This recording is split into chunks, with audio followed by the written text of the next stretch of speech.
गृह मंत्री अमित शाह कल से 2 दिन के नागपुर दौरे पर होंगे। स्थानीय निकाय चुनाव पर समीक्षा बैठक करेंगे। दिल्ली में नीति आयोग की 10वीं गवर्निंग काउंसिल की बैठक। पीएम मोदी अमित शाह समेत कई राज्यों के मुख्यमंत्री मीटिंग में हुए शामिल। बैठक में पीएम मोदी बोले, विकसित भारत हर भारतीय का लक्ष्य। जब हर राज्य विकसित होगा तो भारत भी विकसित होगा। मोदी बोले, हमें विकसित भारत की गति बढ़ानी होगी। केंद्र और राज्य टीम इंडिया की तरह काम करेंगी तो कोई भी लक्ष्य संभव नहीं है।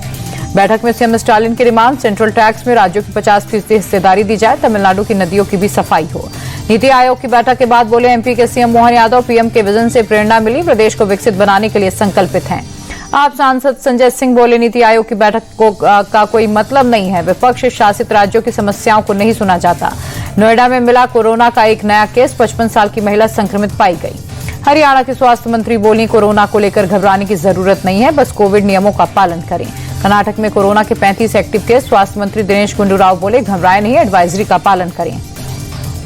गोरखपुर के चिड़ियाघर में मिला बर्ड फ्लू का केस खत्म नहीं होने तक जू रहेगा बंद। अयोध्या में राजकीय सम्मान के साथ हुआ लेफ्टिनेंट शशांक तिवारी का अंतिम संस्कार।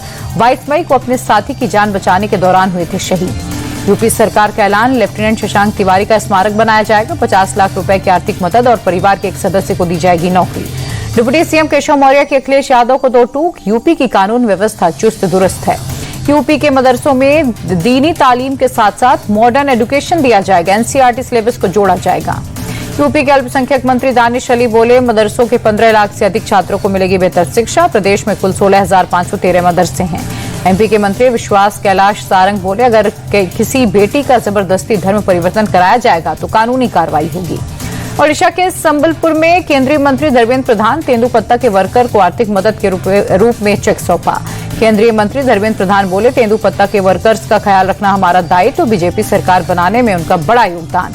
पुरी के श्री जगन्नाथ मंदिर में जल्द लगेगा anti drone system. DM Siddharth Shankar स्वयं ने दी जानकारी। गुजरात के जामनगर में अतिक्रमण के खिलाफ एक्शन। नागमती नदी किनारे 163 अवैध निर्माण हटाए गए।